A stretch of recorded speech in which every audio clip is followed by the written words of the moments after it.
Welcome to this week's video, where I'll be counting down the top 5 coins on my wish list.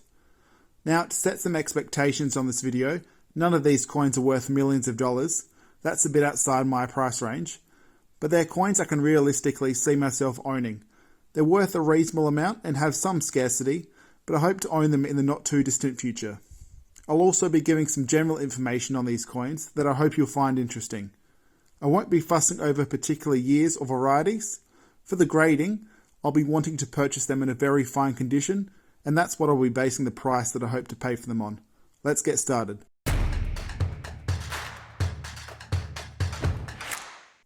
At number 5, we have an 1863 American Civil War token, the Indian and Crossed Cannons. According to NGC, there are over 10,000 varieties of Civil War tokens issued between the years of 1861 to 1864. However, I particularly like this one for its design on both sides, especially the flags and crossed cannons. The Indian head is more common on these tokens, but still really nice. I don't currently have any of these Civil War tokens, but really like them for what they represent in American history. Not to mention the important role they played as substitute currency, as people quickly began hoarding gold and silver coins when the war started. I'm hoping to purchase this one for about $70 US.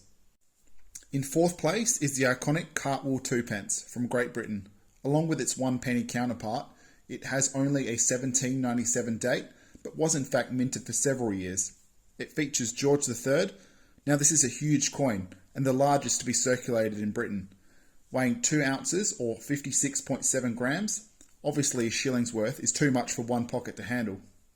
To prevent forgeries, the idea was that the coin should have a weight worth 2p in copper, so that the metal content was worth the same as the denomination.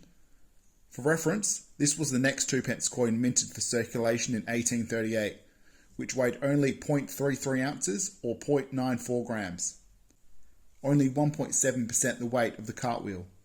I do have the 1p version of this coin, but as you can see, it's in a low grade.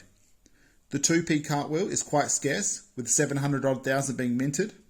I'll likely have to pay about £100 for this one.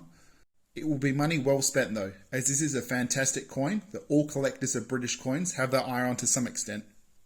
Coming in at number 3 is the Oregon Trail Memorial Half Dollar, a commemorative USA coin that I like for its exquisite designs.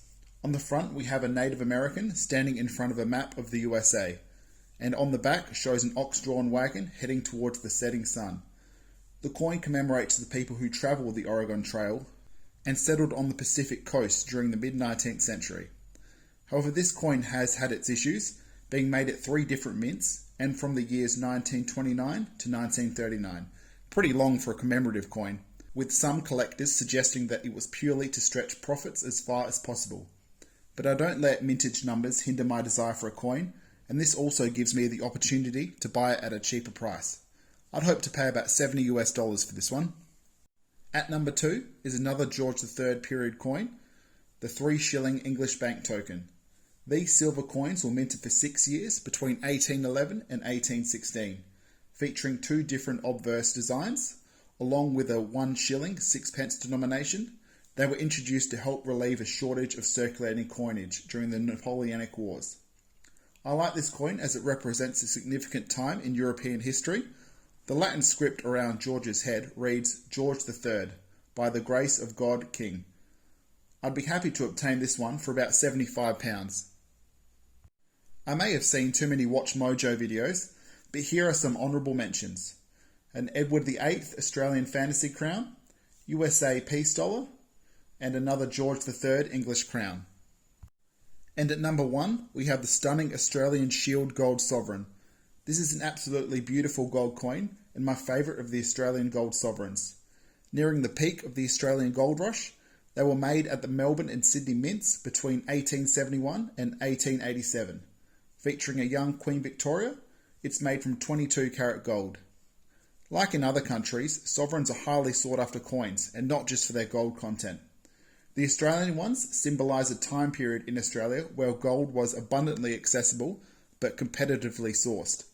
The results of this have shaped Australia into what it is today. I'm hoping to collect this one for around $800 to $900 Australian dollars. So that's the top 5 coins that I'm currently after. Hopefully it gives my family some ideas for my birthday.